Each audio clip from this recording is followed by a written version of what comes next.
Now, Andy Train is our guest for a new series of Journeys, which is all about personal journeys of faith. Andy has entertained thousands as a stand-up comedian and as the Gold Man living statue.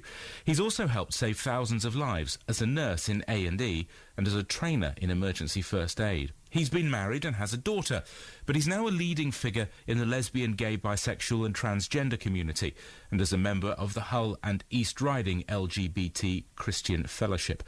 So rather than starting from the beginning of his story, Judy asked whether he'd choose a civil partnership or to be married.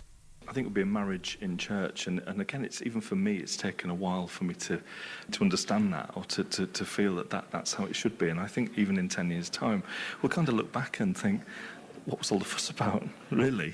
Because it's about love. And that's the thing. And there will still be people out there who don't want to do that. I mean, there's still heterosexual friends of mine who are quite happy just to live together and be whatever. In fact, there's a few heterosexual friends of mine who would like a civil partnership. But that's not something that they can do. But it's there. And, it's just going to be in history. We're going to look back and it's all happened. How big an issue is this under the banner of equality? It's a massive issue because, as I said, it's kind of one of those, the ultimate in expression of togetherness and relationship, and it's kind of a very public and a very it's solid, really. It's a solid opportunity to emboss or gild or whatever your relationship with all those words, but it is, and as far as equality goes, there are other things. I mean, issues with regard to bullying, massive stuff going on. There's going to be bigots, there's always going to be people who don't agree with whatever, and, that's fine. But I think that people have to realise that we are very, very lucky in this country to have all those choices and have, by law, support in working and in living.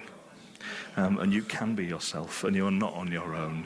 There are organisations that can be public and welcome you into their fold.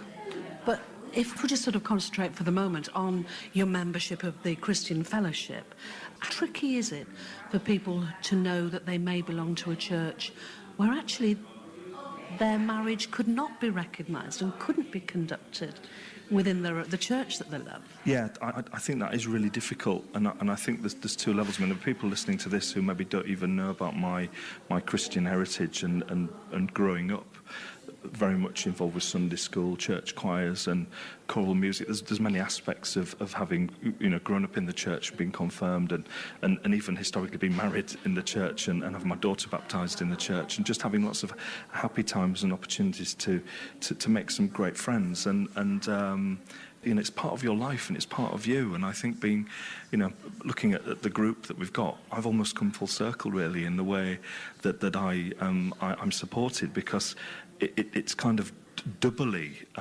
supportive. There's a sense of togetherness and welcoming and just acceptance really. And I've always felt, even on my own and in the dark times, in the anguish of kind of who am I and what am I doing and why do I feel like this, and praying and just kind of being there and I've kept my relationship with God. It's been very, very personal, as it is for a lot of people, but it's just wonderful to be able to talk to other people who I can totally relate to. But it is quite sad that they won't be able to perhaps be out in their church and even be married in their church. Andy Train, the subject of a new series of Journeys on Sunday Breakfast. More of Andy's story next week.